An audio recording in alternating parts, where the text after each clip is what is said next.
Some of the hidden emotional costs that people don't tell you about when going through a divorce is that this is more of a marathon more than a race.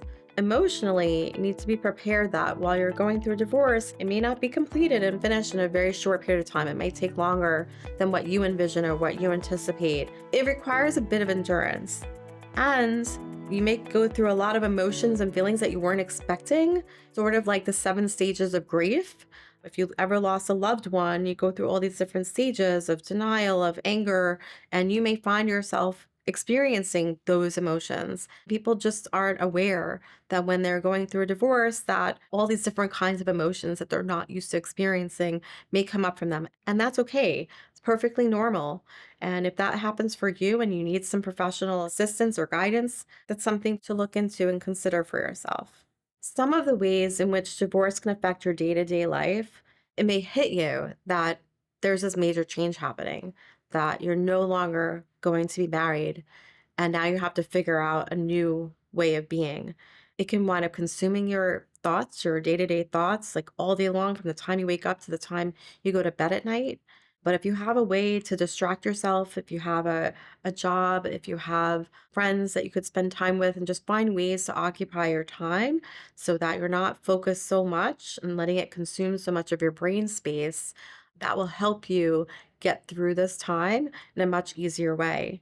If you get to a place where if you are working with an attorney or you're working with a mediator, that perhaps you sort of delegate that worry, the concern, and all these other thoughts that go through your head with respect to divorce, you kind of give it to them. Like, just know that they're taking care of things, that your divorce is being managed. So this way it doesn't occupy so much of your brain space. Other ways in which this can affect your day to day is that if you are separately lawyered up and you got a lot of requests from your attorney for certain documents and that they need things in a certain period of time, and so it may feel a little pressured and that you don't have time to get things done and fit this into your life, it's very important that you communicate with your attorney. Just let them know, okay, I understand, I'm going to gather this stuff. I need more time. Whatever it is that you need to express it to your attorney, but it is important that you prioritize your divorce because the sooner you can get the documents to your attorney, the sooner that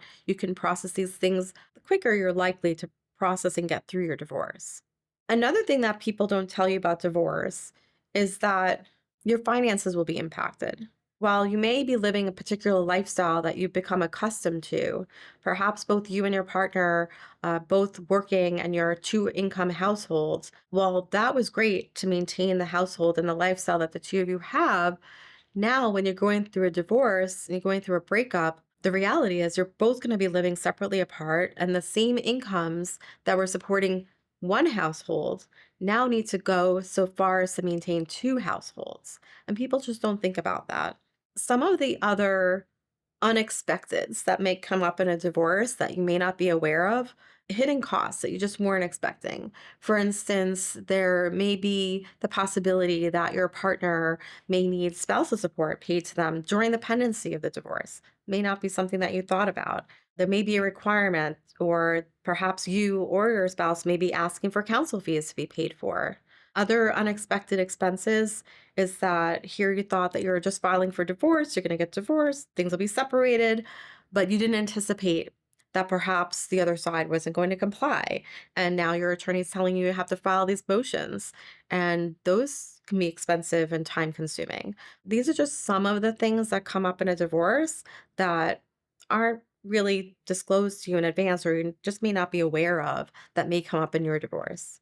One of the things that I've seen in some divorces that come up that clients may ask me, or misconceptions that they share with me, perhaps it's one of those challenging divorces, just the other side isn't complying, they're not doing all these things that my client expected would happen, or how the other side would behave or do certain things in a certain way.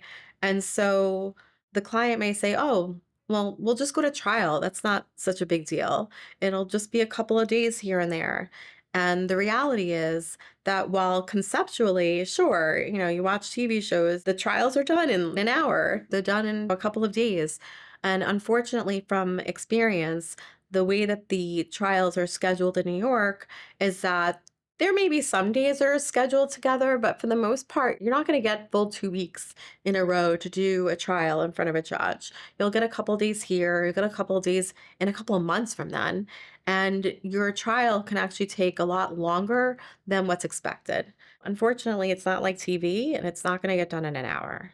These are some of the things that people don't tell you about that happens in divorces. Should you have any additional questions or want to find out what could happen in your divorce, give our office a call and schedule a consultation.